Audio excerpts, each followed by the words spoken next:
Hey guys, how's it going? Welcome to my video.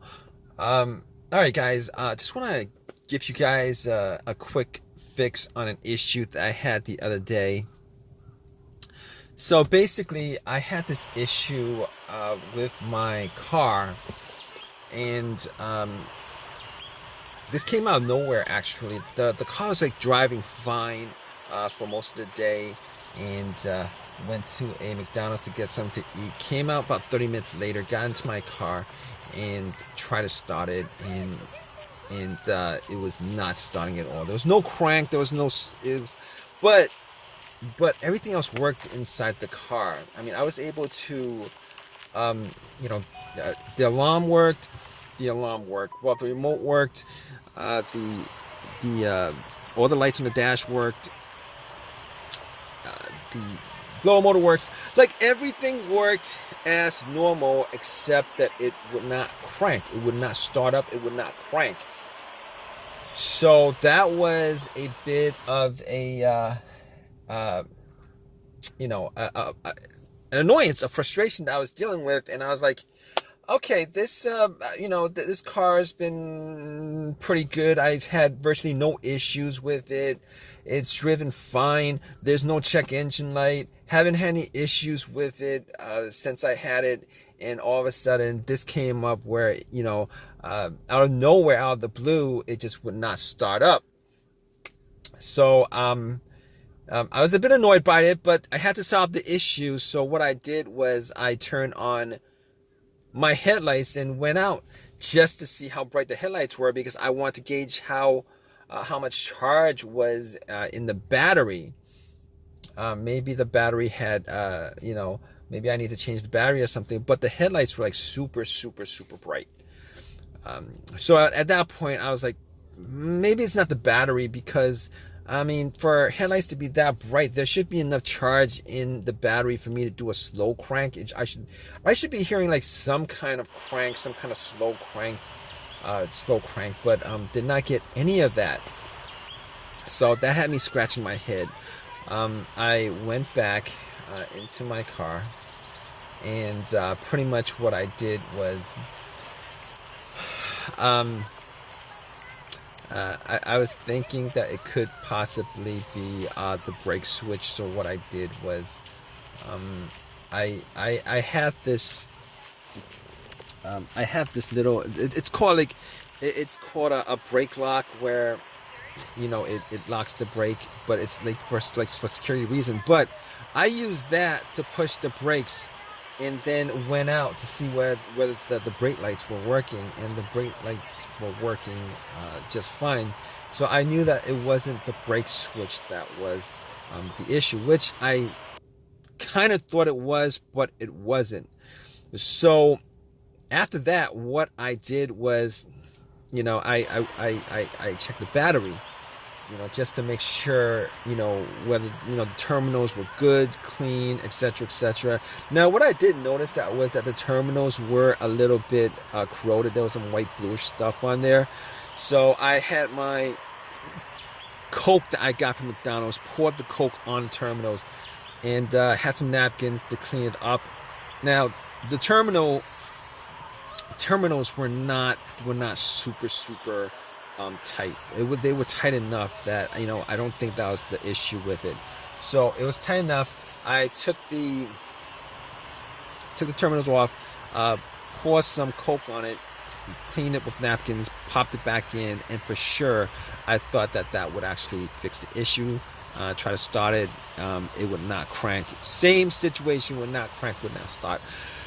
So outside of that, I was like, okay, let's check the ground wire. The main ground wire, if you guys don't know, is the negative cable. Normally it hooks up to the frame of the car. So I was looking at the ground wire just to see whether there was any kind of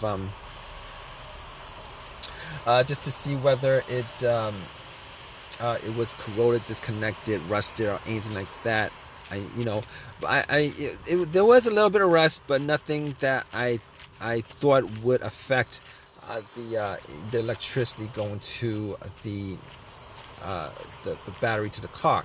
So I was able to rule out that. So at that point I was like, let me rule out the battery completely, because wasn't 100% sure whether it was the batteries that was the problem. So I had somebody help me out with a jump.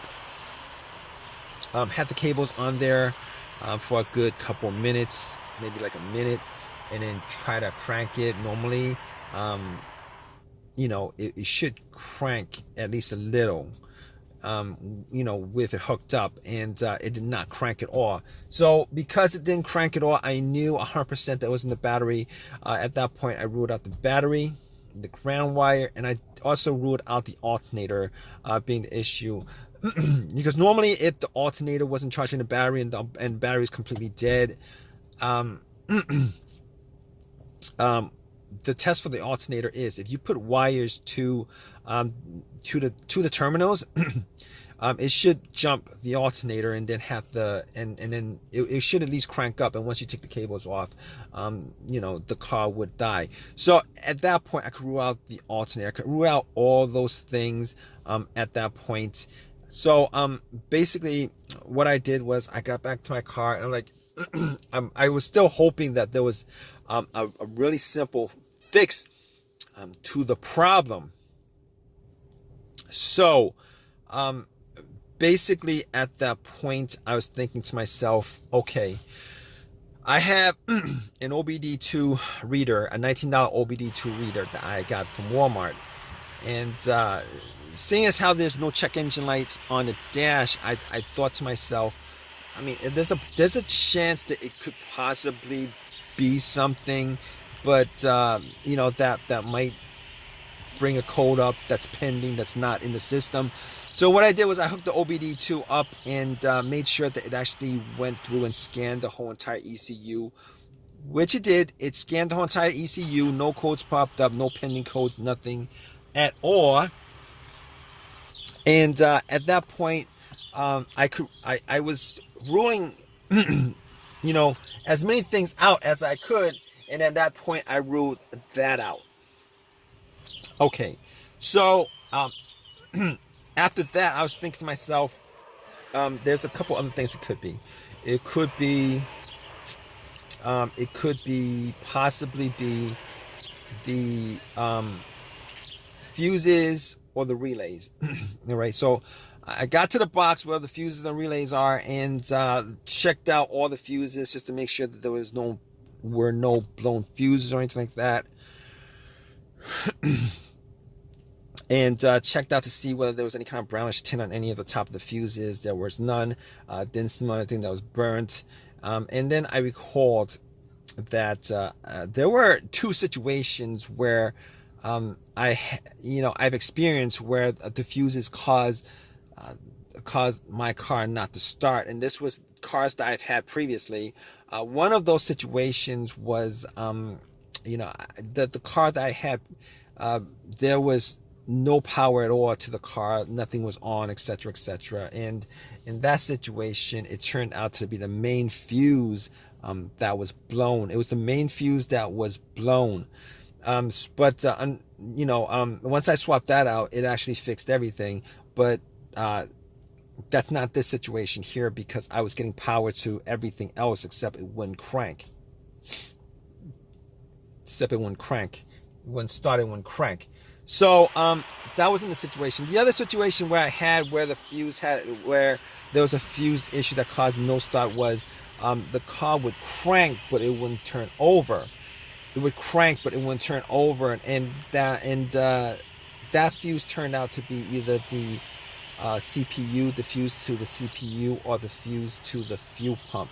Now that unfortunately wasn't the quick fix for this car, because there's no cranking. This car is not cranking. It's not cranking at all. So that wasn't the problem. At that point, I was thinking to myself, all right, we've eliminated a lot of things. Let's go with the next most obvious thing, which is the relays. And I actually thought it may have been a relay that would be causing the issue. So basically what I did was I swapped out one of the relays for the other relay and try to start the car up. And unfortunately, it wasn't an easy fix because it didn't start up. It was the same situation. It would not crank, would not start. And at that point, I knew that it wasn't the relay that was the cause of this issue. So basically, at that point, I thought to myself, okay, it was probably a couple of things. Could be the key fob or the starter. Now, I didn't think it was the starter because I had the starter changed up about 1.5 years ago. Kind of pretty much had the same, all the same symptoms that I had with this situation, but seeing as how the starter was a 1.5 years ago that was changed out, and probably put in maybe like 15,000 miles on the car.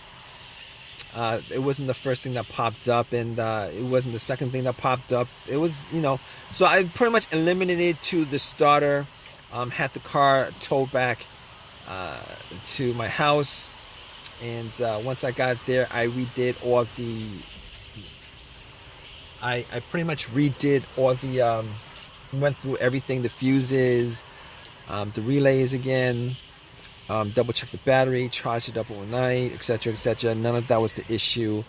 So at that point, I thought it was, it was probably the starter. So got to the starter and did a direct